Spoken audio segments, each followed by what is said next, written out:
εξορίστηκε από το Βυζάντιο και ότι το σπίτι είναι έδαφος της αυτοκρατορίας. Η εκπομπή κατέληξε σε χάος, με την Ελένη να κάνει live streaming τα πάντα και τη Ματίνα να μπαίνει στο πλατό φωνάζοντας «Κωνσταντίνε, ο αρχιτέκτονας είναι ελεύθερος. Συνοδεύομαι».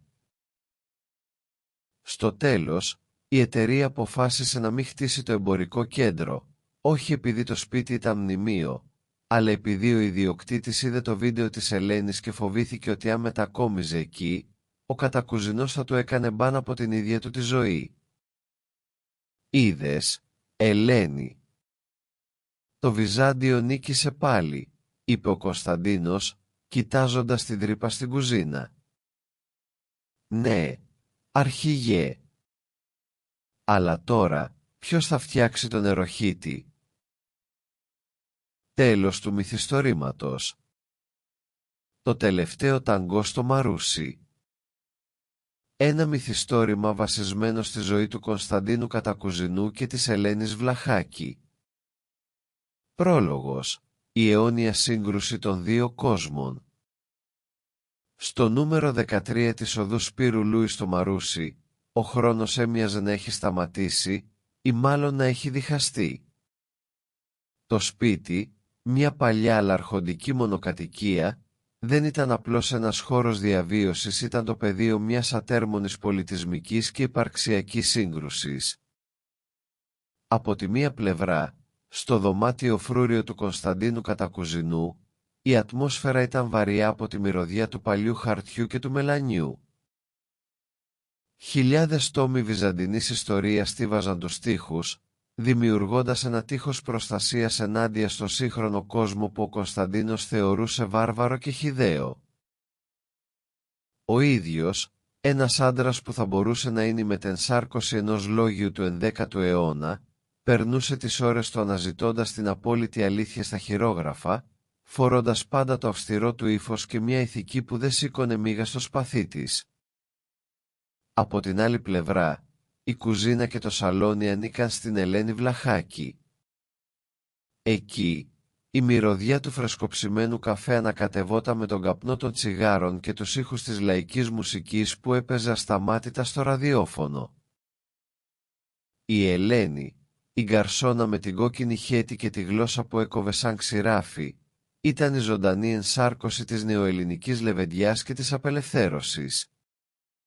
Για εκείνη, ο Κωνσταντίνος ήταν ένας απολιθωμένος βυζαντινολόγο, μια χλεμπόνα που είχε ξεχάσει πως είναι να ζει κανείς πραγματικά. Η Διαθήκη του θείου τους είχε καταδικάσει αυτούς τους δύο κόσμους σε μια αναγκαστική συνύπαρξη. Και όπως σε κάθε μεγάλη αυτοκρατορία που παρακμάζει, έτσι και σε αυτό το σπίτι, οι ίντριγκες, τα πάθη και οι παρεξηγήσεις παραμόνευαν σε κάθε γωνία. Κεφάλαιο 1. Το παστίτσιο της Ματίνας και μελαγχολία του ταγκό. Η Ματίνα Μανταρινάκη μπήκε στο σπίτι κρατώντας ένα ταψί που έκαιγε ακόμα. Ήταν το παστίτσιο της παρηγοριάς. Η Ματίνα, μια γυναίκα που ζούσε ανάμεσα στο άγχος της αποκατάστασης και την απόλυτη μοναξιά, έβλεπε στην Ελένη την αδερφή ψυχή που δεν είχε ποτέ. «Ελένη μου, πού είσαι?» «Στη στρατόσφαιρα», φώναξε η Ματίνα, αφήνοντας το ταψί στο τραπέζι. «Εδώ είμαι, μωρή Ματίνα, τι φωνάζεις?» «Πάλι παστίτσιο έφερες?» «Θα γίνουμε σαν τα βαρέλια», απάντησε η Ελένη, μπαίνοντας στην κουζίνα με τη ρόμπα της. Αλλά η Ματίνα δεν ήταν εκεί για το φαγητό. Τα μάτια της έλαμπαν από μια περίεργη έξαψη. «Ελένη μου, το αποφάσισα. Για να βρω άντρα, πρέπει να μάθω να χορεύω. Και όχι ο μικρομετώνο, τι και ο μικρομετώνο, τι. Ταγκό. Το ταγκό είναι το πάθος, είναι η φωτιά, είναι η Ματίνα που δεν ξέρετε». Η Ελένη ξέσπασε σε γέλια. «Εσύ μωρή Ματίνα». «Ταγκό?» «Θα μπλέξεις τα πόδια σου και θα πέσεις πάνω στον άνθρωπο, θα το στείλει στο ΚΑΤ. Γέλα εσύ, Ελένη. Αλλά βρήκα δάσκαλο. Τον Φωκίωνα Μακρύ. Έρχεται εδώ, στο σαλόνι σας, γιατί ο πατέρας μου είναι άρρωστος και δεν θέλει φασαρίες. Ο Κωνσταντίνος, που άκουγε τα πάντα από τη βιβλιοθήκη, βγήκε έξω σαν ταύρος σε ιαλοπολείο. Τι ακούω? Χορούς. Ταγκό. Στο ιερό άσυλο το γραμμάτο μου. Ματίνα, είσαι τελείως βλαμμένη. Δεν θα επιτρέψω να γίνει το σπίτι μου χωροστάσιο της ανομαλίας. Σκάσε, Κωνσταντίνε, ούρλιαξε η Ελένη. Το σπίτι είναι και δικό μου. Και αν η Ματίνα θέλει να χορέψει ταγκό για να βρυγκόμενο, θα χορέψει εδώ. Κεφάλαιο 2. Ο Φωκίων Μακρύς και ο σεισμός της Αμοργού. Όταν ο Φωκίων Μακρύς πέρασε την πόρτα, η ατμόσφαιρα άλλαξε ακαριαία. Ήταν ένας άντρας ψηλός, με ένα βλέμμα που υποσχόταν περιπέτειες και μια αυτοπεποίθηση που έκανε τη Ματίνα να χάσει τη φωνή της. Αλλά ο πραγματικός σεισμός δεν ήταν η παρουσία του, αλλά η αντίδραση της Πέγγης. Η Πέγγι Καρά, που έτυχε να είναι εκεί για καφέ, πάγωσε. Το πρόσωπό της έχασε το χρώμα του. Φωκίων, ψιθύρισε. Το κτήνος. Το κάθαρμα που με άφησε στην Αμοργό για να πάει για τσιγάρα και δεν γύρισε ποτέ. Ο Φωκίων χαμογέλασε, ένα χαμόγελο που έδειχνε ότι δεν είχε μετανιώσει για τίποτα. «Πέγγι, είσαι ακόμα τόσο». «Εκρηκτική», είπε, ενώ η Ματίνα κοίταζε τη σκηνή με ανοιχτό το στόμα. Το μάθημα ξεκίνησε, αλλά δεν ήταν μάθημα χορού. Ήταν μια μάχη επικράτησης. Η Ελένη, η Πέγγι και η Ματίνα βρέθηκαν ξαφνικά να ανταγωνίζονται για την προσοχή του δασκάλου. Ο χορός έγινε η αφορμή για να βγουν στην επιφάνεια ζήλιες και αποθυμένα χρόνια. «Πρώτα απ' όλα, η στάση σας είναι χάλια», φώναζε ο Φωκίων.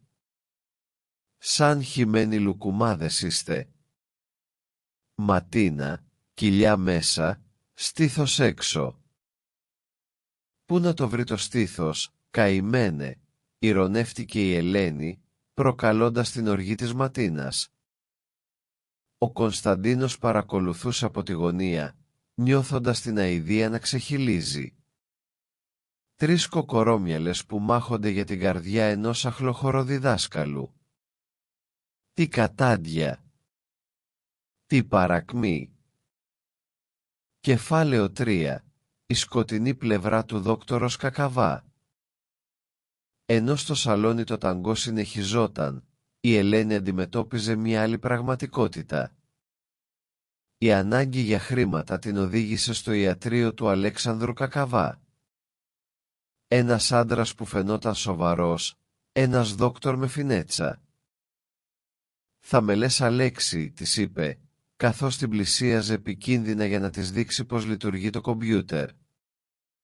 «Εδώ, Ελένη μου, πατάμε το ποντίκι. Και σε λίγο θα είσαι ξεφτέρη». Αλλά το ποντίκι που ήθελε να αγγίξει ο γιατρός δεν ήταν αυτό του υπολογιστή. Η Ελένη ένιωσε το χέρι του να γλιστράει στον ώμο της, η ανάσα του έγινε βαριά. Η σεξουαλική παρενόχληση δεν ήταν πια μια θεωρία, ήταν μια πράξη που συνέβαινε εκείνη τη στιγμή μέσα στο αποστηρωμένο ιατρείο. «Τι κάνεις ρε», πήθηκε. «Τι νομίζεις ότι είμαι», ξέσπασε η Ελένη, σπρώχνοντας το μακριά. «Σου έδωσα εγώ κανένα δικαίωμα. Σήκω από πάνω μου». Ο Κακαβάς, όμως, ήταν σίγουρος για τον εαυτό του. «Ελένη, αν είσαι έξυπνη, θα περάσουμε πολύ καλά. Εγώ έχω όνομα, έχω δύναμη. Ποιος θα πιστέψει εσένα, μια γκαρσόνα, Κεφάλαιο 4. Η πλεκτάνη της Μάρθας και ο ανήθικος καθηγητής. Στο πανεπιστήμιο, ο Κωνσταντίνος αντιμετώπιζε τη δική του Λολίτα.